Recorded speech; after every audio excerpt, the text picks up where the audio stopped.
Praise the Lord. ஆண்டவருடைய நாமம் மகிமை பெறட்டும். இந்த வருடத்தின் கடைசியில் வந்திருக்கிற நாம் ஆண்டவருக்கு நன்றி செலுத்த போகிறோம். அடுத்த கர்த்தருக்கு சித்தமானால் அடுத்த 21 நாட்கள் தேவ சமூகத்தில் ஒவ்வொரு நாளும் நாம் தேவ சமூகத்தில் நாம் ஜெபிக்க போகிறோம். இந்த வருடத்துக்கு ஆயத்தப்பட போகிறோம். இந்த நாட்களில் தேவ சமூகத்தில் இருப்பதற்கு நாம் நேரத்தை ஒதுக்குவோம். குடும்பமாய் தனியாக கணவன் மனைவியாக குடும்பமாக இருந்து ஜெபிக்க தீர்மானிப்போம். கர்த்தர் நமக்கு உதவி செய்வாராக. இந்த முதல் நாளிலே தேவனுக்கு நன்றி ஜெபத்தை நாம் ஏறெடுக்க போகிறோம். தேவ சமூகத்தில் இன்றிலிருந்து கர்த்தருக்கு சித்தமானால் டிசம்பர் 10ஆம் தேதி வரைக்கும் நாம் இந்த ஜெபத்தை தொடர்ந்து செய்ய போகிறோம். இதுக்காக நீங்களும் ஜெபித்துக் கொள்ளுங்கள். கர்த்தர் தடையின்றி தொடர்ந்து ஜெபிக்க, தொடர்ந்து தேவ சமூகத்தில் அமர ஆவியானவர் நமக்கு உதவி செய்வாராக. ஒவ்வொரு நாளும் நீங்கள் இதில் அந்த நாளுக்கு தேவ சமூகத்தில் செய்ய வேண்டிய ஜெபத்தை நீங்கள் இதில் பெற்றுக்கொள்ளலாம். சேர்ந்து ஜெபிக்கலாம். கர்த்தர் நமக்கு உதவி செய்வாராக. அல்லேலூயா.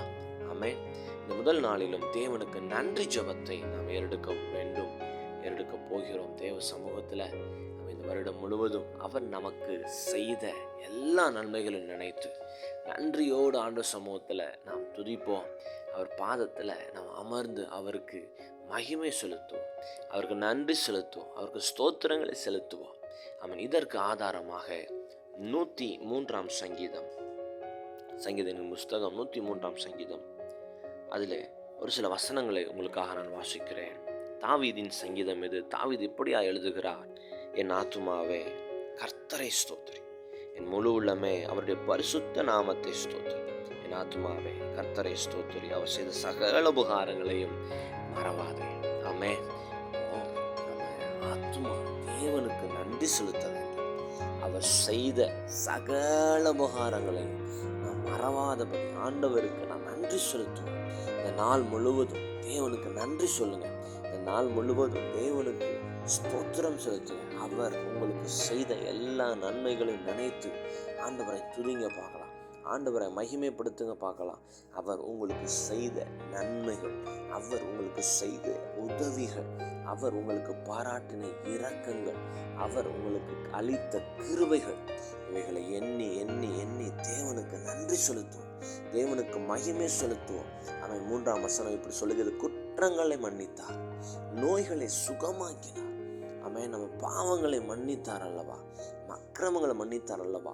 இந்த 11ஆவது மாதம் கடைசி நாட்களில் நம்ம நிற்கிறோம். கர்த்தருடைய கிருபை இதுவரைக்கும் தாங்கினது அல்லவா. இந்த நாள் முழுவதும் தேவனுக்கு நன்றி செலுத்துங்க. அப்படி நன்றி செலுத்தும் போது தேவன் நமக்கு கொடுக்கிற ஒரு வார்த்தை என்ன தெரியுமா? அதே சங்கீதம் 7ஆம் வசனம் சொல்லுகிறது: அவர் தமது வழிகளை மோசேக்கும் தமது கிரியைகளை இஸ்ரவேல் புத்திரருக்கும் தெரிய பண்ணினார். தேவ சமூகத்தில் இந்த நாளில் குடும்பமாய் தனியாய் நன்றி சொல்லுங்க, தேவனுக்கு மகிமை செலுத்துங்க, ஸ்தோத்திரம் பண்ணுங்க. அப்போது 2025 நாம் செய்ய வேண்டிய காரியங்களை, நமக்கு தேவையான திட்டங்களை அவர் வெளிப்படுத்துவார். தமது வழிகளை நமக்கு தெரிய பண்ணுவார். டிசம்பர் 31ஆம் தேதி அல்ல, இப்பொழுதே தேவ சமூகத்தில் அமருங்க. அவர் தமது வழிகளை போதிப்பார். நமக்கு குடும்பத்துக்கு, தனிப்பட்ட வாழ்க்கைக்கு, ஊழியத்துக்கு தம்முடைய திட்டங்களை வெளிப்படுத்துவார். அது மாத்திரமல்ல, அவருடைய கிரியைகள் வெளிப்படும். 2025 கர்த்தர் செய்யக்கூடிய காரியங்கள், மோசேயை கொண்டு ஆண்டவர் பயங்கரமான காரியங்களை செய்தார், உங்களுக்கும் செய்வார். ஆமென்.